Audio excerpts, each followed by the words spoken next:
So George Washington lost a whole bunch of his battles. George Washington lost battle after battle after battle.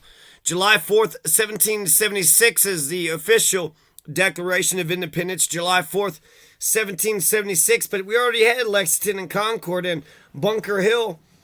And we had the taking of Fort Ticonderoga. So I sit there and look at all these battles. You got August 27th, September 15th, 16, 22. The end of 1776.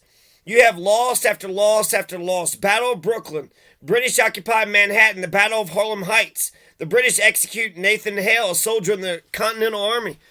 Battle of Valcour Island. Battle of White Plains, New York. Battle of Fort Washington. British capture Fort Lee, New Jersey. Thomas Paine publishes The American Crisis. And then the Battle of Trenton.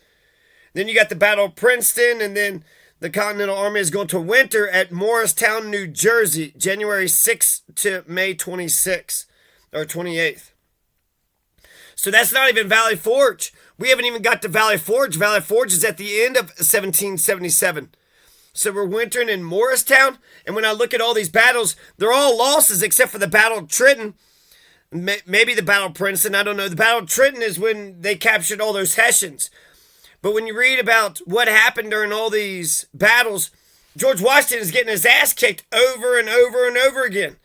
He's having to run away. He's having to go. He's not going to have a direct engagement of this 20,000. He's got 12,000, and the opponent's got 20,000. So he doesn't want this big clash.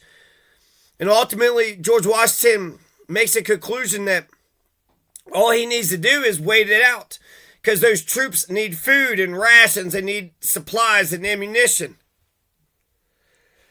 They need health care and education and universal basic income. So as long as George Washington can maintain and still live and continue to flee, all he had to do is wait it out.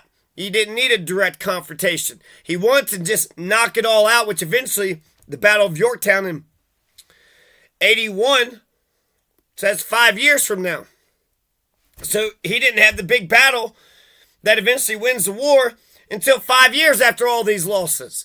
So it's, the old saying, you could lose a battle, but you didn't, as long as you win the war. It doesn't matter how many battles you lose. If you win the war, it doesn't matter if you lost every single fucking battle except for the last one.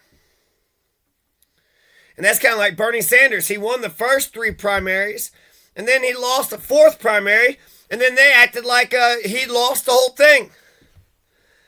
Biden won the 4th primary, but he lost the first 3. Well, he's the winner. What are you saying? He's the president. Is that the Electoral College? Is that how that works?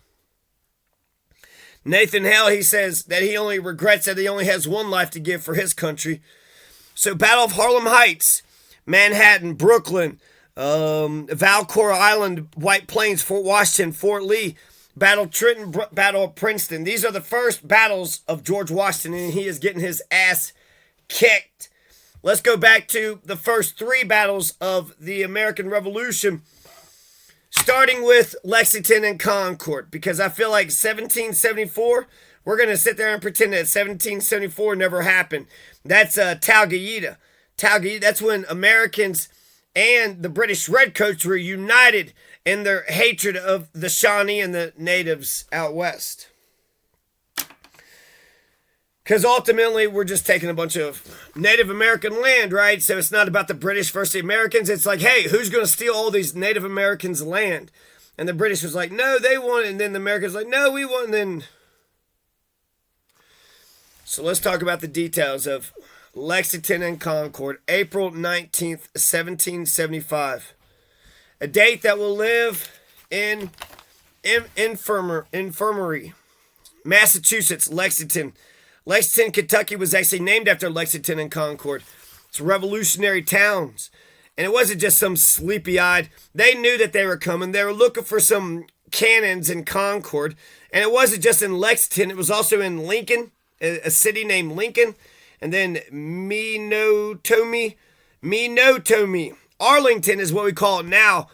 But I never recognize any changes of the name. So Arlington, Virginia, the Arlington, that's the cemetery, right? The cemetery of the lost soldier in Arlington, Virginia.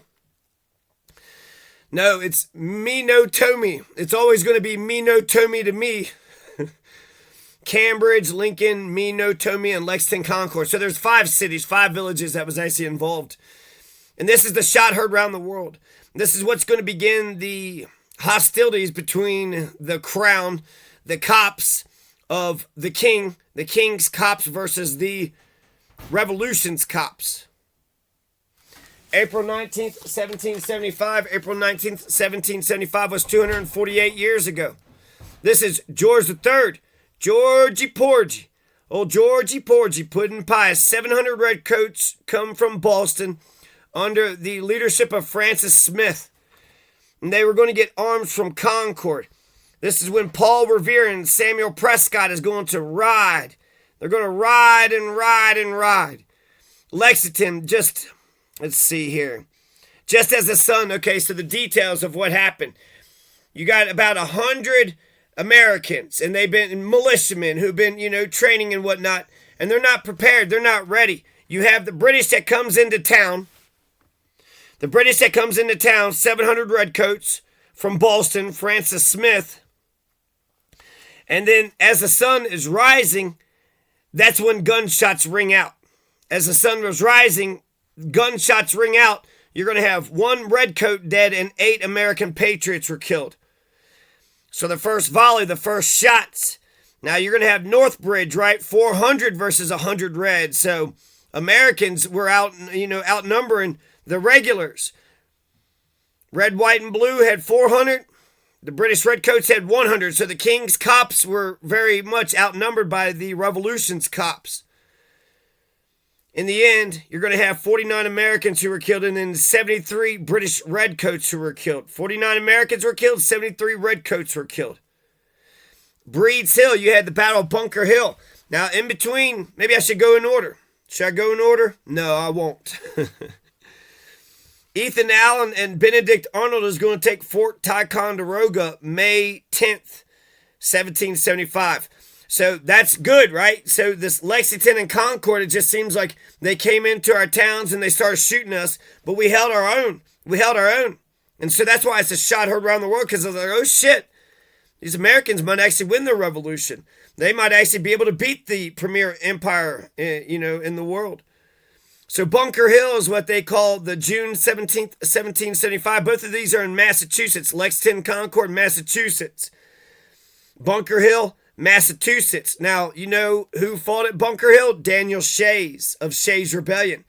So Daniel Shays was an American revolutionary soldier.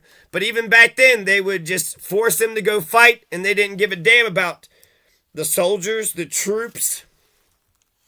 It's the thin blue line. We have to suck the redcoats' dick forever and ever. No, the redcoats are in charge. We can't conceive of a brand new country on our own. The British is going to take the ground, so that's why they say the Battle of Bunker Hill was a loss for America, because the British took the ground. In terms of murder, in terms of death count, Americans has lost 115 bodies, and then 19 redcoats were killed. But then I've also heard 226 redcoats were killed, and then 140 Americans. So what are we talking about here? It's 115 versus 19, or it's 140 versus 226. It's ridiculous. But I heard 100 officers were killed. 100 redcoat officers were killed. And that scared the shit out of the crown, and probably is the reason why George said no to the olive branch petition. You're going to give us an olive branch petition? Fuck your olive branch. No, fuck your olive branch. How many olive branches do I gotta fucking give, motherfucker? One drummer was killed. So that's got to be the worst job in the world. We're all marching off in the battle. Okay, what kind of gun do I get? Do I get like a pistol or a rifle or a shotgun, like some kind of AK bazooka 47 or something? Well, what are you saying? What are you saying here? Here's a drum, and here's some drumsticks. Good luck. Oh, shit. And then what kind of piece of shit would shoot the drummer? We got all the soldiers here. Well, that damn drummer's just pissing me off. Sitting there drumming on his drum for cadence and inspiring the rest of them, you son of a bitch. So the British was able to occupy Bunker Hill. They were able to occupy most of the fighting of Bunker Hill fought on Breed's Hill.